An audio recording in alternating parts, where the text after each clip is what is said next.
Tonight's official detective story concerns itself with the investigation of a rubbish collection scandal by the grand jury. The grand jury is an investigating body meeting in secret session to act as an agency of the courts. Its principal weapon is the indictment, an accusation in writing charging a person or persons with a crime. Under no circumstances are its decisions influenced by envy, fear, hatred, malice, or the hope of reward. This is the keynote of the solemn duty of every member of the grand jury. Don't tell me what's going on. 2 more of my men quit today. I've got to have replacements. Get out of here. Now, you know the address. Tell them to ask for Murray Sander. Well, get out of here. Tell your boss, Steve Marsh, you ain't driving me out of business.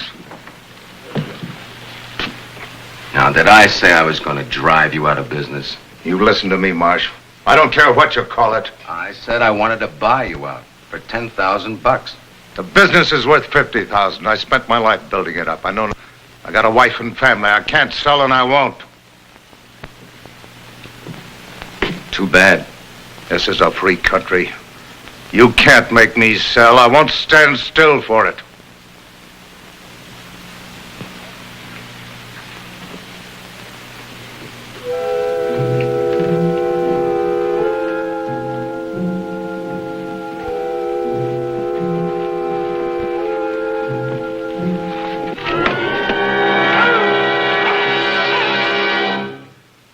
I've been in the business for years. I never had a day's trouble, I tell you. Did anyone ever try to force you out of business? No.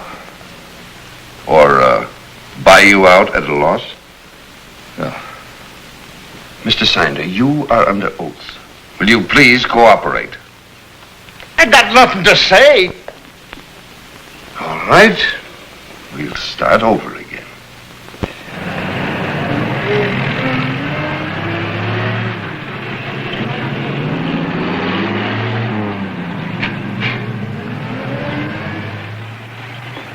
Steve, what are you trying to do to me with all this violence? I'm going to make you a richer man than you are, Sam. I don't want any part of it. You should have thought of that before you became my silent partner. I invested $300,000 in your rubbish collection company because I thought it was a good business proposition. It is. And it's going to get better when we get rid of the competition. Not with violence. I won't stand for breaking the law. Now, you offer those small firms a fair price and buy them out. Will you stop worrying? In a month or two, this whole thing will blow over. What about the grand jury investigation? They've been hearing witnesses for weeks. Nobody's opened their mouths. They only need one. I hear that Henry Pico's volunteered to testify. You forget about Henry Pico. What are you going to do, Steve? I'm going to have some lunch. You want to join me?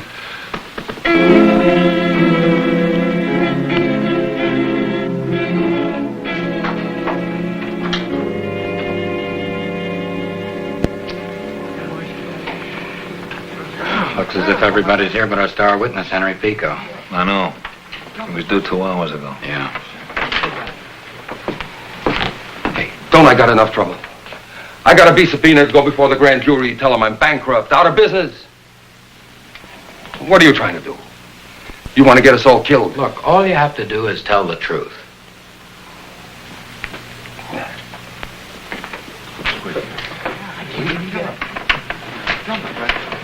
I'm afraid the only one with enough nerve to do that is Henry Pico. Yeah. Let's find out what happened,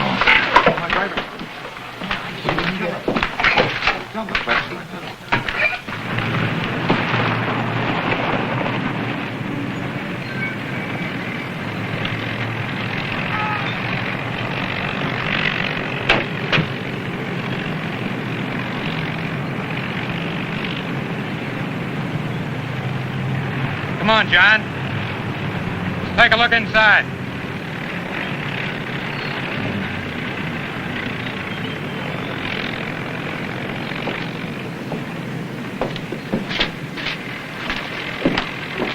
Pico, where's your husband?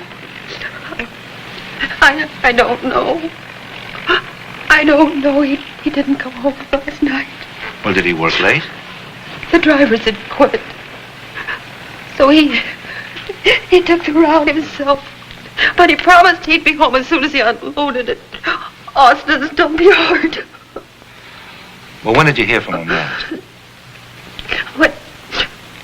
When I woke up this morning, I tried to get to the office, but nobody answered. So when I couldn't stand it anymore, I came back here. Is this the way you found the place? Didn't anybody show up for work this morning? And the truck he was driving is gone. Oh, what'll I do? You've got to find him. You've just got to find him. We will, Mrs. Pico. Now look, why not let us take you home? Without Henry? I can't go home without my husband. Oh.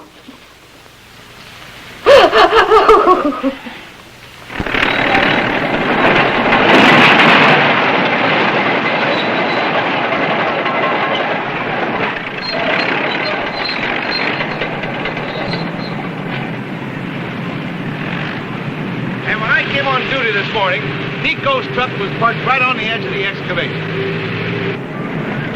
Pico was nowhere in sight? Nope. Running high and low for him. I moved his truck over here so we could get out of the way.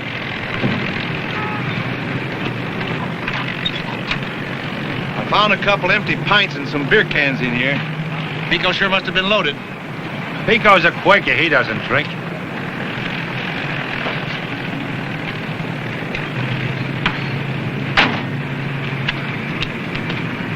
You say this is where you found the truck? That's right. How much rubbish was dumped here this morning? Oh, 8 or 10 ton. We better call homicide. Now, wait a minute. Mr. Austin, the owner of the yard, will want to have something to say about this. We'll be very glad to listen to him.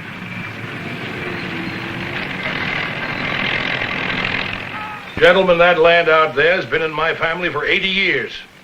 In all that time, we've never had any trouble with the police. We're aware of that, Mr. Austin. But when a man is reported missing, a man who has volunteered to appear before the grand jury, it's our job to find him. We don't have to tell you what's happening in the waste and rubbish business these days.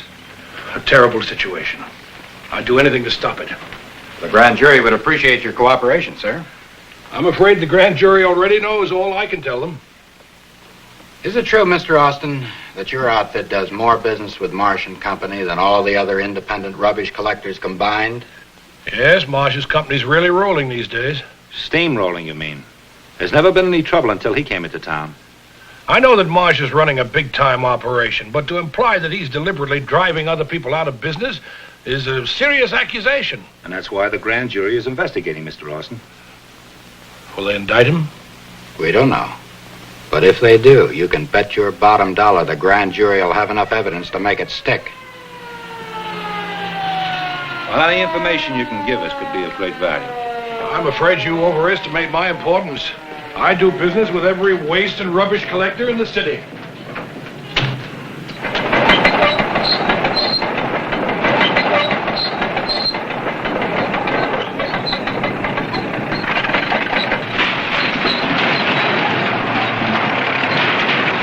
Hold it! Hold it!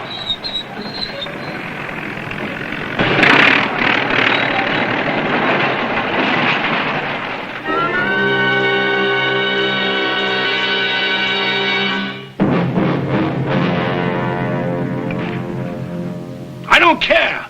I got a wife, 2 children. I'm not asking you to buy me out now. I'm begging you. Before the police and the grand jury get to us. There is no evidence and no witnesses. I'll sell now and take a 50% loss. Very generous. You think I'm going to be able to promote 150 grand just like that? My associates are already in for $500,000 to get my end of the business started. They want to see profits first. Your associates? Where are they? Who are they? They're businessmen, Sam, just like yourself. But they're tougher. Much tougher. Now, why don't you go home and be quiet? That's what my other partners like. Peace and quiet. What's most important, Sam, they'll stop at nothing to get it. You will try to get the money, won't you, Steve? I'll try. Don't bank on it.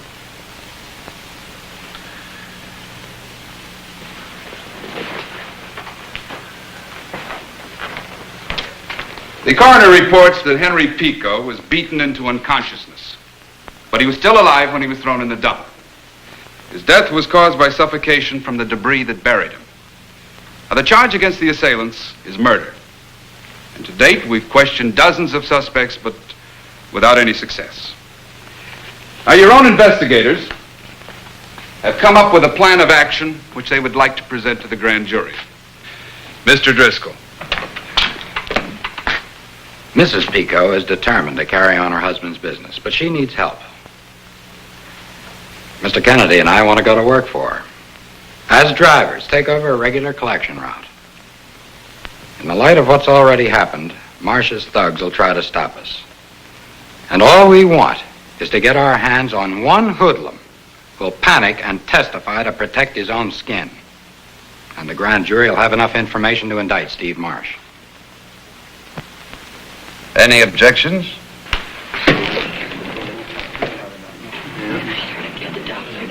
Permission granted.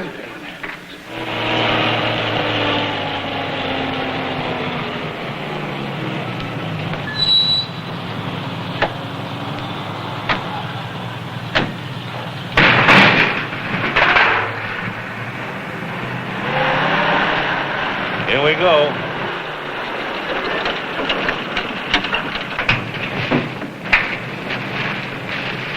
Hey, what's the big idea?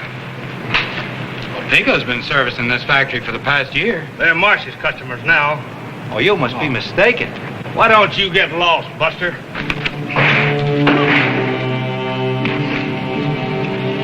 Any more questions? Now get that heap out of here.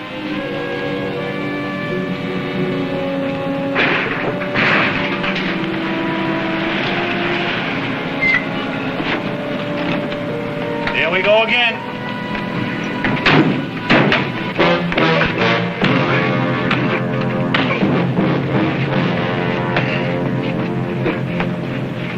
How many hoodlums do we promise the grand jury? Maybe now we'll know twice as much about Steve Marsh.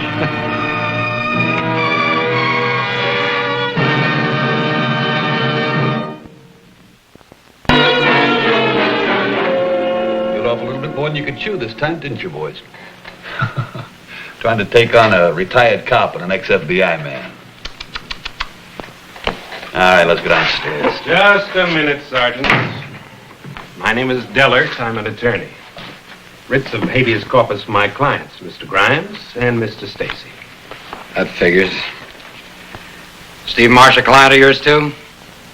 I represent the Marsh Company. Both these men are employees. Yeah, in what capacity? Well, you might call them guards. Ah, these writs seem to be in order. Gentlemen. Grand jury's still going to issue subpoenas for those two. I'll guarantee their appearance. All right, get them out of here.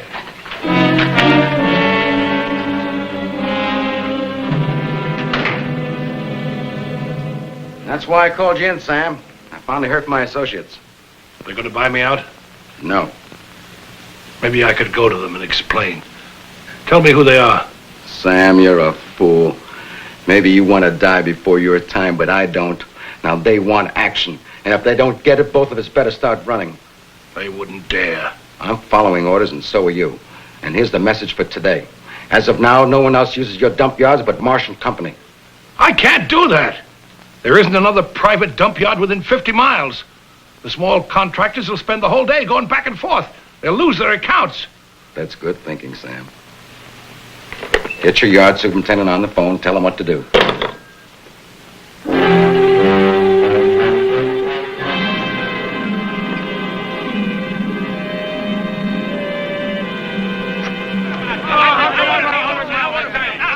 What's the big idea? You're trying to do something?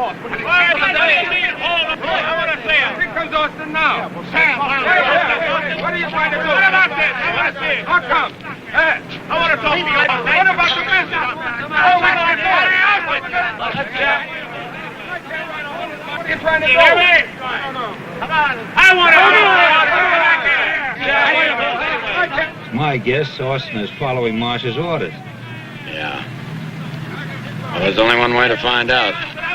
Get Austin to testify before the grand jury. I got a hunch if he does, this mess will blow wide open.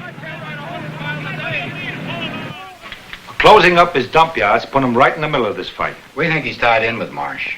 Can we prove it? Oh, all right, now wait a minute.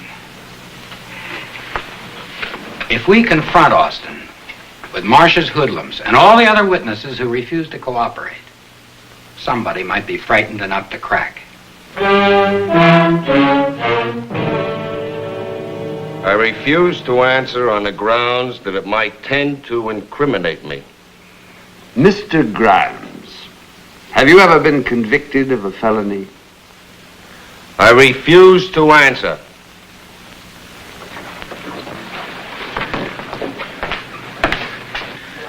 I thought you said it wouldn't take long.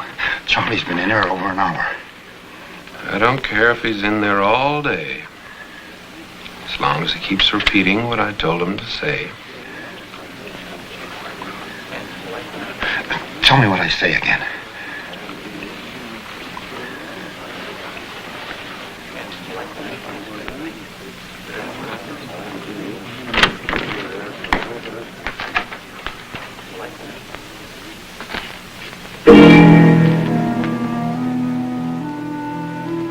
Mr. Austin, the foreman of the grand jury's been expecting you. He'll appreciate your coming. I thought I'd be the only one here. I'm sure Mr. Fullerton will want to put you on the stand immediately.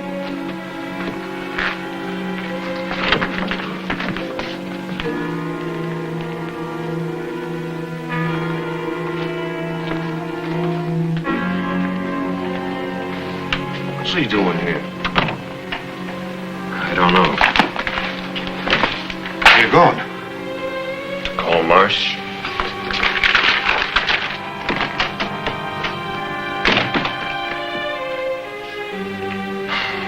Thinking what I'm thinking? How's Marsh gonna get us out of this one? You tell me.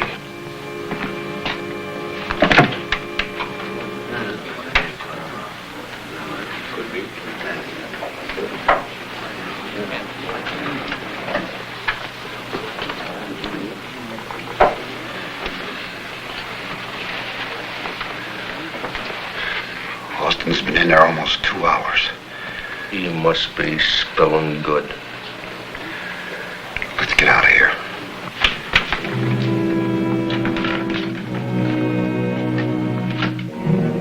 And with Austin singing, we had to take a powder. Right, boss?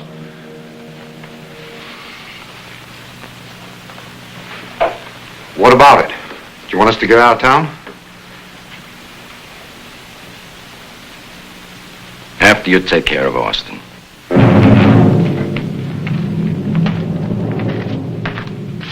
Sorry to keep you so long, Sam. Well, that's all right, all right. Stacy and Grimes ducked out on us about an hour ago, so excuse the other witnesses. We better contact the police and have them be on the lookout for him. All they have to do is go to Marsh's office. Anything wrong, Sam? No.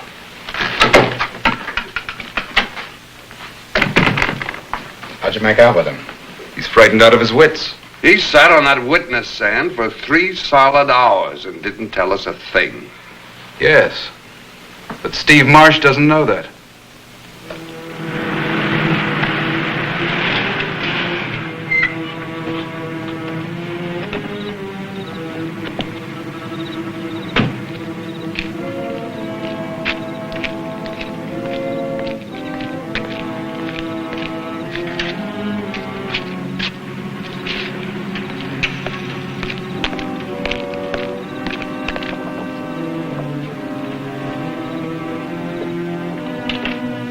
Well, Mr. Austin, I didn't expect you tonight. Tomorrow being a holiday. Do I need your permission to come to my office? No, sir, but you had several calls. Never mind, never mind. Well, I guess they weren't very important anyway. Man wouldn't give his name.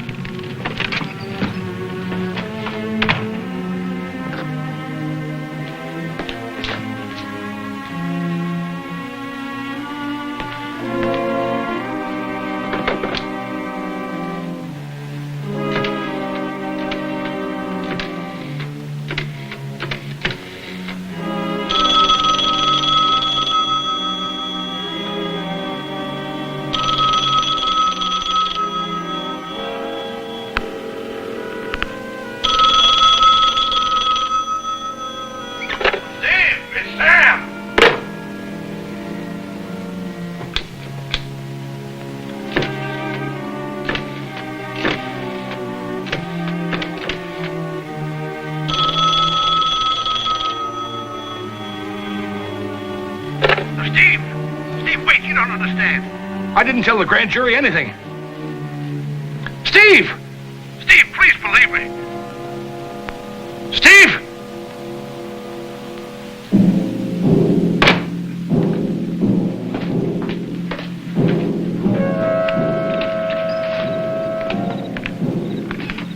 Sloane! Yes, sir. Where you going? We'll check the gates, the other end of the yard. You coming right back? If you want me to, yes, sir. Fast as you can. Okay.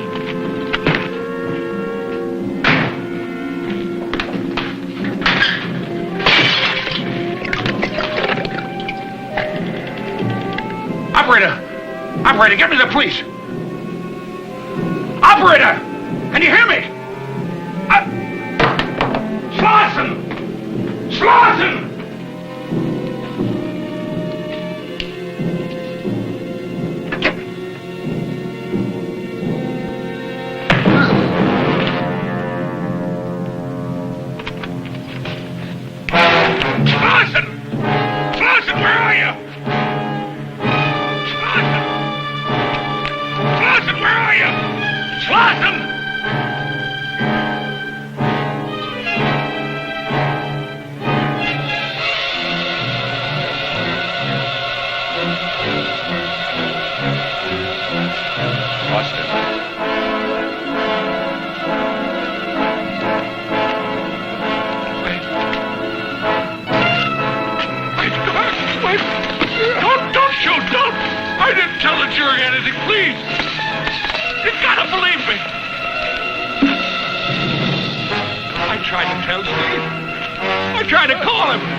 All right now, Mr. Austin.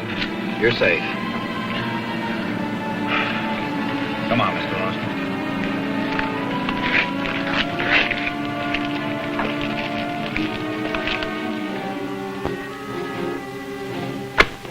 The grand jury, bulwark of liberty, protecting the inalienable rights of free people, serving unstintingly and without prejudice to maintain the laws of our land. Next week, we'll bring you another dramatic and actual official detective story.